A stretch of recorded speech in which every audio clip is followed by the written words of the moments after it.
What's up, everybody? Welcome back to my YouTube channel. And today I'm going to be reviewing my top 10 favorite roller coasters that I've ridden. Now, I haven't ridden as many roller coasters as some have, but I've ridden quite a few all around the country, and I've thought about this for a while. I always think about, man, is this roller coaster that I'm about to ride going to crack my top 10? And it's really exciting. I just want to say that your support means everything to me, and if you guys subscribe, I'd be so happy. Maybe even drop a like while you're at it. It only takes a few clicks, and it would just make me really happy. So go ahead and do that. And I also just want to say that at 1K subscribers, I'll be doing a mini teaser to the big project that I'll be doing in the summer of 2022. I know it's a long time from now, but I think we can hit 1K. But at 5K, if we hit that, I will be doing a bigger teaser. And at 10K, I'll be doing a full-blown video. I know it's asking a lot, and 10K subscribers is a lot, but I think we can do it. But anyway, to the video. There are 4 roller coasters that I think could have made the list, but didn't. They're all B&Ms. There's Manta, the best flying coaster, arguably, that I've ridden, at least. And it has some great setting, and it's just a really good ride, you know. It's very intense, especially that pretzel loop. Just amazing experience. Then we have Incredible Hulk at Universal Studios. This would have made the list if it didn't have a dull second half. But the first half, man, the first half might be the best first half on a roller coaster, to be honest. If it just kept it up, this would definitely be in my top 5, because man, does this have some potential. But the next one is Kraken and Dominator. Those are both B&M floorless coasters. They're the 2 best, arguably. I think they are. I don't see anything else being better than that. That's B&M floorless. But anyways, without further ado, let's get right into the video.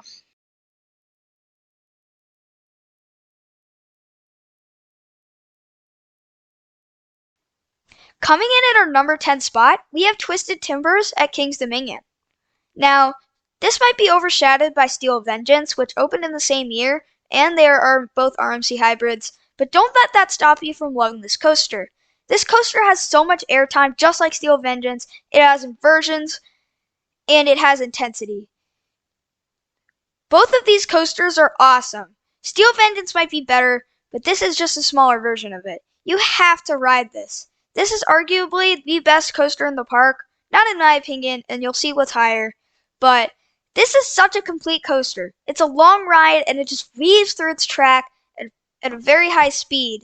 And you just gotta love your RMC hybrids, dude. Yeah, that's really all I have to say about Twisted Timbers. On to the next one. Coming in at our number 9 spot, we have once again another new roller coaster in Hagrid's Motorbike Adventure at Universal Studios Orlando. Now, this is an Intamin launch coaster, and that is my thing. I just love Intamin launch coasters, especially these LSM launches. They're just so awesome, and it might not match the size or speed of Velocicoaster or new to 2022 Pantheon, but man, does this have the theming. If you're a Harry Potter fan like me, I just love how it's themed. On-ride theming, it doesn't get better than this. Off-ride theming, it also doesn't get better than that. There's a reason why this has 3-hour wait times in the summertime. It literally is the coaster for everyone. It doesn't have that much inversions, and people who are scared of heights aren't really going to feel that, because it really is only like 30 feet tall, I think. It's all about the launches and theming. And with its slow pace, it can be good on this ride, because you can experience everything.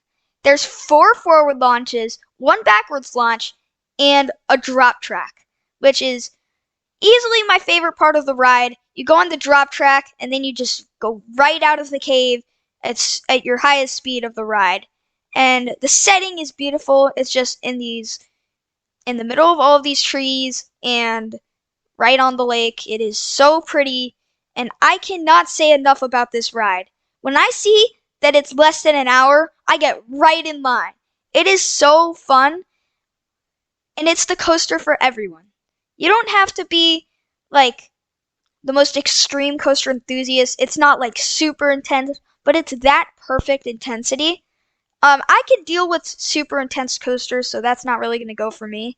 But that drop track into the super fast launch into the end is just the mic drop that it needed. So, congratulations, Hagrid's Motorbike Adventure. You absolutely hit it out of the park, and you guys need to try this for yourself because the theming is amazing. Coming in at our number 8 spot, we have sheiKra at Busch Gardens Tampa. This is the first and last dive coaster I've ridden, and man, do I love this. I didn't know how much I loved dive coasters. I'd never really heard many good things about it, but dive coasters are awesome. That drop is insane, and it has some of the best moments on dive coasters that there are, such as that splashdown. And it has awesome restraints compared to Valraven. And arguably the best part of the roller coaster is if you're on the edge, you'll get some great airtime on that near miss right there. It is just so awesome. And while I was talking about theming on the other roller coaster, Hagrid's Motorbike Adventure, this one doesn't have much theming. It's all about its elements, and it hits it out of the park. Great job, sheiKra.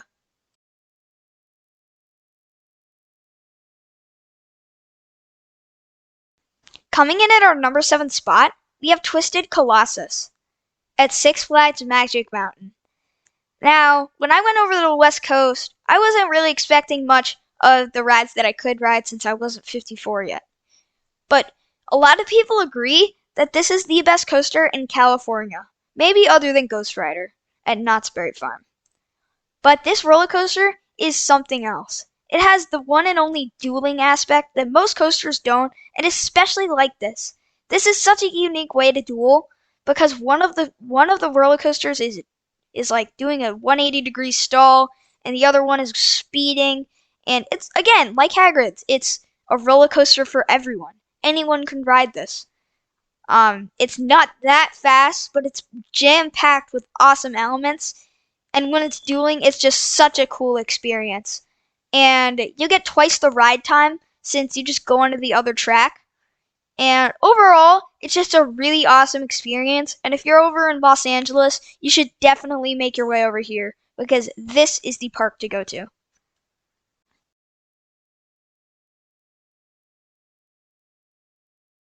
Coming in at our number 6 spot, we have Mako at SeaWorld Orlando, the B&M Hypercoaster. Standing at 200 feet, this B&M Hyper is arguably the best B&M Hyper in the world. It has some of the best airtime and craziest elements on a Hyper that there are. Now, I don't think it's the best B&M Hyper that I've ridden, but its airtime is absolutely insane. It brings some of the best floater airtime, and there's very few moments where floater airtime is better than the ejector airtime, but this floater airtime is easily better. I love these airtime hills. The only reason why it's not my favorite is it's a bit short-sighted and a bit short for a B&M Hyper. Yeah, it's 200 feet, but it's 200 feet. That's the bare minimum. But anyway, I really think this coaster is so good. Apart from the airtime hills and the camelbacks, it has some of the best turns, such as that overbank turn over the water. It is so awesome. These elements are insane, and whenever I go to SeaWorld, I'm always excited to go on Mako. This coaster is absolutely a must ride. Kingda Ka is absolutely magnificent. It is my favorite 30 seconds on a roller coaster by far. And if I wasn't doing overall experience, this would definitely be in first. It might be 30 seconds, but is my favorite 30 seconds by far on a roller coaster, and it makes up for its short time. Its experience is so awesome. You go out of the station, and you're there for like 2 minutes, and I rode front row with my friend, and we were so nervous. You're accelerated to 128 miles per hour in 3.6 seconds, and you basically gray out. You go tunnel vision, and it is the fastest acceleration that I think I'll ever experience. It is absolutely crazy. And then before you know it, you're already going up the lift hill, and then going over the top hat, and you're going spiraling down 460 feet above the cars. It is absolutely crazy. And just to put the cherry on top of Dragster, they added the biggest airtime hill there ever was at 185 feet. Congratulations, King Dakar. You have my all. Coming in at our number 4 spot, we have Nitro at Six Flags Great Adventure. 2 back-to-back Six Flags Great Adventure roller coasters, and that's no coincidence. Six Flags Great Adventure is easily on everyone's bucket list to do, and it was one of my favorite parks of all time. But to this roller coaster, it is a B&M Hyper masterpiece. This is my perfect B&M Hyper.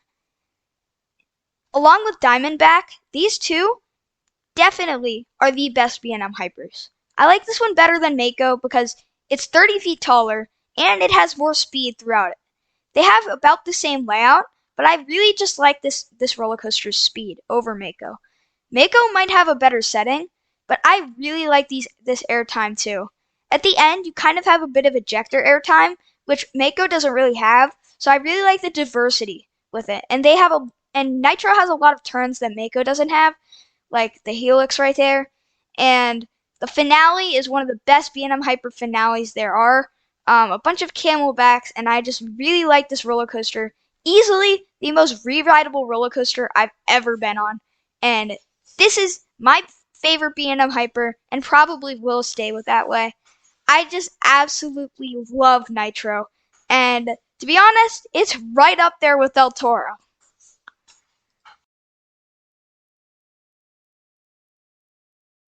Taking the bronze medal is El Toro, yet again another Six Flags Great Adventure roller coaster. Now, this might be a bit underplaced for you guys, but hear me out. I'm not really the wooden coaster airtime hill guy. I really like those Intamin launch coasters. Those are my thing. But for what it is, El Toro is a masterpiece. Built by Intamin, who would have guessed? This is absolutely insane. It has some insane airtime and some rapid turns that really turn up the G-force. Many positive Gs in there that are very much like Intimidator 305, and that's the kind of stuff that makes you black out. But El Toro doesn't make you black out. It is very smooth. It is held up very well. But it's just not my type of coaster. But for what it is magnificent. Its layout is beautiful, and some people might think it's a bit short, but I think it is perfect. I really like El Toro's layout, and El Toro is just a great ride for what it is. Bravo. Disagree with me all you want, but Intimidator 305 is my groove. I just love the intensity, and that's why I'm so excited to ride Sky Rush. That turn off of the drop, which is very intense by the way, causes most people to gray out, if not black out. And that airtime hill right after just smoothens it out and proceeds to go with great pacing. It goes on these helixes that are super intense, and I really like those, even though a lot of people don't.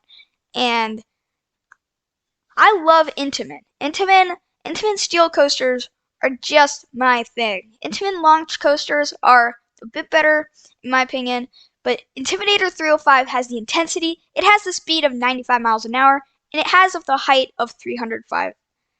Great job. Coming in at my number 1 spot, we have Velocicoaster. Arguably the most controversial opinion on this whole list. I literally listed El Toro, Nitro, Mako, I-305, King Dakar, and Velocicoaster at a theme park is going to be better than that? Yes! This ride is timed to perfection. The launches are so awesome, and the on-ride theming is perfection. They could have not done a better job with the on-ride theming.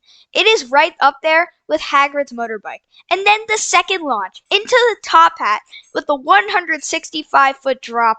Oh my god, that leaves your jaw dropped. And then the elements in the second half are just absolutely awesome. The star right here, and then the helix over the water, and then you go the heartline roll right over the water. It is just absolute perfection. I just love the layout of this ride. If someone asked me, create your perfect ride, it would basically be Velocicoaster with more launches. Velocicoaster just has elements that other coasters don't have, and if they do have it, they don't have the other ones the Velocicoaster has. And it is so fast throughout its layout, it is perfectly paced. It might not be the tallest in the business, but that drop is still beautiful. You're up there for a good solid 2 seconds. Like, you look to the right and you see Incredible Hulk, you see Rip Ride Rocket, and it's just beautiful. I love this ride. And Velocicoaster is the best roller coaster I've ridden by far. Overall, guys, that is going to do it for my top 10 roller coasters that I've ridden. With your support, I'll be able to go out to more parks, and just because maybe you didn't agree with what I said, and that's the whole fun of this. I want you guys to disagree with me. That's the whole fun of this. If it was just the same old every single time, it would be boring.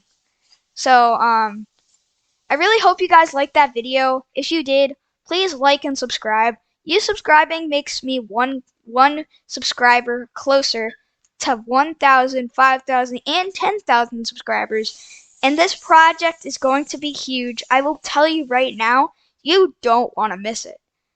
And with your support, let's just say I'll be able to go to a lot more parks. And I hope you guys enjoyed the video, and I'm out for now. Bye.